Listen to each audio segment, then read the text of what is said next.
नमस्कार. गोष्टीचं नाव ऐकून गोंधळ्यात का? काय तर म्हणेत क्विक संस्कार. हो, आजच्या जनरेशनला सगळं खूप क्विक हवंय. तसं पाहायला गेलं तर हल्ली आपल्या सगळ्यांनाच थोड्याफार प्रमाणात या क्विकची सवय झालीये. लवकर, पटकन, हो ना? आजच्या धावपळीच्या जगात वेळ कुणाकडेच नाही. आपण सगळे इतके व्यस्त झालो आहोत की आपल्या घरातील लहान मुलांबरोबर बसून त्यांच्यासोबत गप्पा मारायला, त्यांना चांगल्या गोष्टी शिकवायला वेळ काढणं जरा अवघड झालंय. कदाचित ह्यामुळेच आजची मुलं मोबाईल, टॅबलेट, टीव्ही, गेम्स यात जास्त रमलेली दिसतात. पण आपल्या लहानपणी असं नव्हतं. तेव्हा संस्कार म्हणजे असं खास वेळ काढून शिकवण्याचा विषय नव्हता, तर आपल्या कुटुंबाच्या आणि आजूबाजूच्या लोकांच्या ह्या दैनंदिन सवयी होत्या. आदर, नम्रता, शिस्त, कृतज्ञता हे सगळं आपोआप शिकवलं जात असे. ही संस्कारांची परंपरा आपल्या पुढच्या पिढीकडे सोपवणं ही आपली नैतिक जबाबदारी आहे.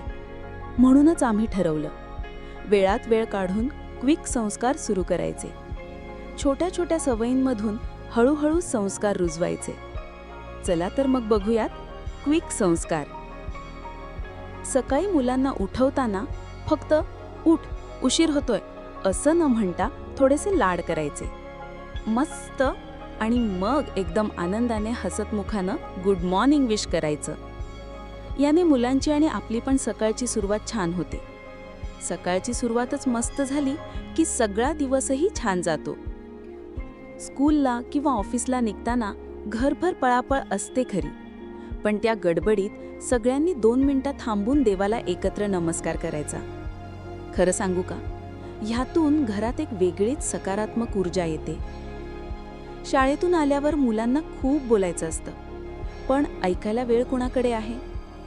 तेव्हा छोटा उपाय, शाळेत काय झालं हे फोनवर गप्पा मारून सांगणं किंवा मुलांना छोटीशी डायरी लिखायला लावणं आणि संध्याकाळी सोबत बसून ती वाचणं. ह्यामुळे त्यांच्या मनातलं कळतं, त्यांना स्वतःला व्यक्त करायची सवय लागते. जेवणाचा प्रसंग तर खासच असतो.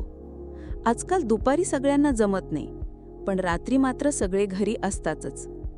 मग आधी एक क्षण थांबून, देवा, आजच्या जेवणासाठी मनापासून आभार असं म्हणायचं आणि मग सुरू होतं खरं जेवण. मोबाईल नाही, टीव्ही नाही, फक्त आपण, आपली माणसं आणि गप्पा. आज काय नवीन शिकलं, कुठला मजेदार अनुभव आला, असं हलकं फुलकं बोलायचं.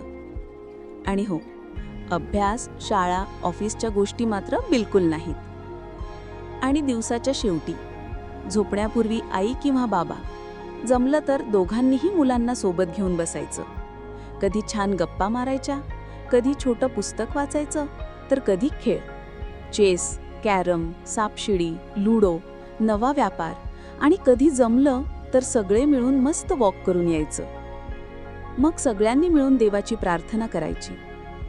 देवा, आमच्याकडून कळत नकळत कोणी दुखावले असेल किंवा काही चुकलं असेल तर त्याबद्दल क्षमा असावी.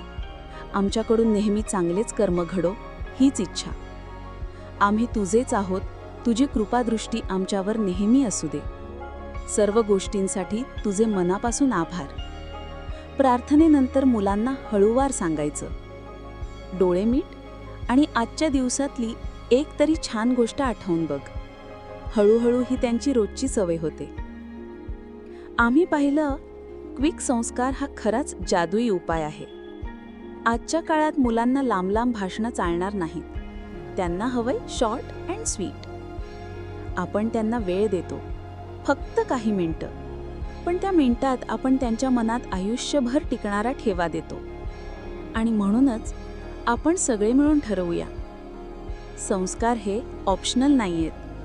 ते आपल्या मुलांच्या आयुष्याच्या डेली हॅबिट्स व्हायला हवेत.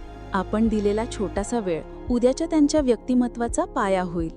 आणि हीच आहे आपली खरी कमाई. कशी वाटली गोष्ट? कमेंटमध्ये नक्की कळवा. तुम्हाला गोष्टीतला सर्वात जास्त आवडलेला क्षण कोणता? जर गोष्ट आवडली असेल तर एक लाईक करा लगेच. शेअर करा तुमच्या खास मंडळींना, कारण चांगल्या गोष्टी सर्वांपर्यंत पोहोचल्या पाहिजेत. आणि हो, आपलं चॅनल सबस्क्राईब करायला विसरू नका हां, कारण पुढच्या वेळी आणू काहीतरी नवीन. काहीतरी खास.